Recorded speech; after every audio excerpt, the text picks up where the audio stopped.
नमस्कार दोस्तों, international cricket के मैदानों से आज एक बार फिर पाकिस्तान के बेपनाह और हैरानकुन टैलेंट ने पूरी दुनिया समेत हम भारतीय स्पोर्ट्स जर्नलिस्ट को हैरत में डाल दिया है। और यह बात एक बार फिर साबित हो गई है कि आखिर पाकिस्तान क्रिकेट टीम के पास ऐसी जबरदस्त सलाहियत मौजूद है जो हर दूसरे तीसरे मैच में एक ऐसा नया नौजवान बब्बर शेर खिलाड़ी पैदा कर देती है जो पूरी दुनिया में तहलका मचा देता है। दोस्तों, हमारे भारत में तो सालों गुजर जाते हैं तब जाकर कोई एक नया यंग स्टार और नौजवान टैलेंट सामने आता है, लेकिन पाकिस्तान क्रिकेट टीम जब भी कोई इंटरनेशनल मैच खेलती है तो एक नया हीरो उभर कर सामने आ जाता है। और आज बांग्लादेश के खिलाफ पहले टेस्ट मैच में भी बिल्कुल ऐसा ही हुआ है, जहां पाकिस्तान के एक इंतहाई नौजवान और खतरनाक बल्लेबाज अजान ओवैस ने अपने बल्ले से वो तबाही मचाई है कि पूरी दुनिया क्रिकेट दंग रह गई है। दोस्तों, अजान ओवैस ने इस पहले टेस्ट मैच में एक इंतहाई शानदार और तारीखी सेंचुरी लगाकर न सिर्फ पाकिस्तान का नाम रोशन कर दिया है, बल्कि अपनी सलाहियतों का लोहा भी मनवा लिया है। अजान ओवैस की इस तूफानी बैटिंग के बाद सोशल मीडिया पर इनकी वालिदा का एक इंतहाई जज्बाती इंटरव्यू तेजी से वायरल हो रहा है, जिसने हम सबको रुला दिया है। इनकी वालिदा ने इंटरव्यू में बताया कि हम एक इंतहाई पसमानदा और छोटे से गांव में रहते थे जहां कोई खास सहूलियात नहीं थी, लेकिन मेरे बेटे ने दिन रात एक करके मेहनत की और अल्लाह ताला ने आज इसकी मेहनत का फल दिया है और इसे इस शानदार मकाम तक पहुंचाया है। वाकई दोस्तों, एक मां की दुआएं और बेटे की मेहनत जब मिल जाएं तो दुनिया की कोई ताकत इन्हें नहीं रोक सकती। अब अगर हम इस सनसनीखेज टेस्ट मैच की मुकम्मल सूरत हाल और स्कोर कार्ड पर नजर डालें तो कप्तान शाहीन शाह अफरीदी की क़ियादत में जब पाकिस्तानी टीम मैदान में उतरी तो बांग्लादेश ने पहले बैटिंग करते हुए पहली इनिंग्स में 413 रन का एक बड़ा और पहाड़ जैसा स्कोर बोर्ड पर लगा दिया। बांग्लादेश की तरफ से इनके कप्तान नजमुल हुसैन शांतो ने शानदार 120 रन की सेंचुरी स्कोर की और लिटन दास ने 75 रन बनाए। पाकिस्तानी बॉलर्स की बात करें तो कप्तान शाहीन शाह अफरीदी ने जबरदस्त और खतरनाक बॉलिंग करते हुए 4 अहम विकेटें हासिल की। नसीम शाह ने अपनी तेज रफ्तारी से 3 खिलाड़ियों को आउट किया और स्पिनर अबरार अहमद ने 2 विकेटें हासिल की।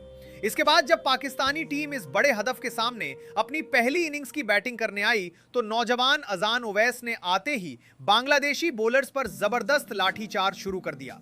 अजान ओवैस ने इंतहाई दिलेराना बैटिंग करते हुए 135 रन की तारीखी और यादगार सेंचुरी जड़ी। इनका भरपूर साथ देते हुए बाएं हाथ के खतरनाक बल्लेबाज फखर जमान ने भी 65 रन की शानदार और तेज इनिंग्स खेली।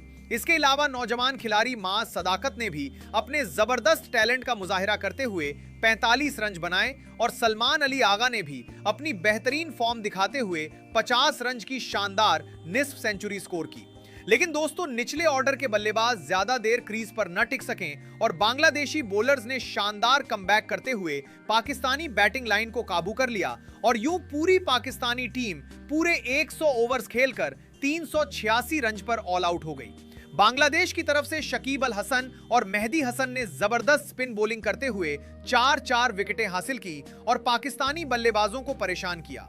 अब दोस्तों, मैच की ताजा तरीन सूरत हाल यह है कि बांग्लादेश ने अपनी पहली इनिंग्स में 413 रन बनाए थे और पाकिस्तान ने अपनी पहली इनिंग्स में 386 रन बनाए हैं, जिसका मतलब है कि बांग्लादेश को 27 रन की बढ़तरी हासिल है और अब बांग्लादेश की टीम अपनी दूसरी इनिंग्स की बैटिंग शुरू करने के लिए दोबारा मैदान में उतरने वाली है। मैच अब इंतहाई दिलचस्प और कांटेदार मरहले में दाखिल हो चुका है और देखना यह है कि कप्तान शाहीन शाह अफरीदी और इनके खतरनाक बॉलर्स दूसरी इनिंग्स में बांग्लादेश को कितने कम रन पर रोकते हैं।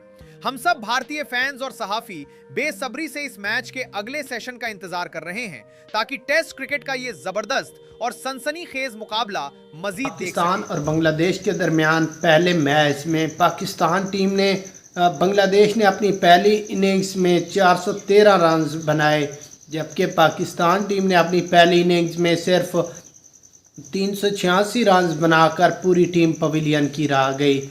और इसमें अगर बात करें ओवरों की तो वो 100 ओवर खेले हैं पाकिस्तान टीम ने। बैटिंग लाइन ने बहुत अच्छी की है। अजान अफरीदी ने, मोहम्मद रिजवान में, सलमान आगा ने, पाकिस्तानी खिलाड़ियों ने अच्छी शानदार बैटिंग का मुजाहरा किया। उसके बाद अगर देखी जाए अजान अफरीदी की और अजान अवैस की बैटिंग, तो उन्होंने तो कमाल की बैटिंग की है। उसके बाद अगर पाकिस्तान की ओवरऑल बात करें तो 386 रन इतना बड़ा रन तो नहीं है, लेकिन फिर भी बांग्लादेश के सामने 413 रन के करीब ही जाके आउट हुए हैं। उसके बाद अब बांग्लादेश की अब दूसरी इनिंग शुरू है। अब देखते हैं बांग्लादेश कितना टारगेट देते हैं और पाकिस्तान पहला मैच जीत पाएगा या नहीं, ये अपने कमेंट्स में ज़रूर बताना है। उसके बाद बॉलिंग लाइन की बात करें तो शाहीन अफरीदी ने 3 खिलाड़ियों को आउट किया और इस तरह पाकिस्तान ने बहुत अच्छी परफॉर्मेंस की है। अगर उसके बाद अजान अफरीदी की बैटिंग पर हम नज़र डालें तो जिस तरह आज उन्होंने सेंचुरी लगाई है और पाकिस्तान को इतना बड़ा रन बनाने में कामयाबी दिलवाई है, वो कोई और खिलाड़ी नहीं कर सकता। ये यंगस्टर नौजवान खिलाड़ी ने एक अच्छी और ज़बरदस्त बैटिंग का मुजाहरा करते हुए ये स्कोर किए हैं। ये अगर पहला टेस्ट मैच है और उसके बाद वनडे और T20 मैच में इसको मौका मिला तो ये शायद हर मैच में सेंचुरी लगा सकता है। जिस तरह इसका खेलने का अंदाज़ है, ये जिस तरह ये शॉट्स खेलता है, बहुत ही अच्छी बैटिंग करता है ये। और अजान अफरीदी के इंटरव्यू में भी कहना था कि प्रेशर भी था, मैच भी पहला था और खेलना बहुत मुश्किल था। पहली पिच थी, पहले मैच की पिच थी ये, तो पिचेस को कंट्रोल करना और ये सब चीज़ें देखने पर बड़ी मुश्किल से मैंने सेंचुरी लगाई है और इंशाल्लाह मैच जीतेंगे। और फ्यूचर में अगर मुझे T20 वर्ल्ड कप जैसे यूनिट में भी मौका मिला तो मैं पाकिस्तान को ज़रूर जितवाऊँगा। अब अजान अफरीदी के बारे में आपकी क्या राय है?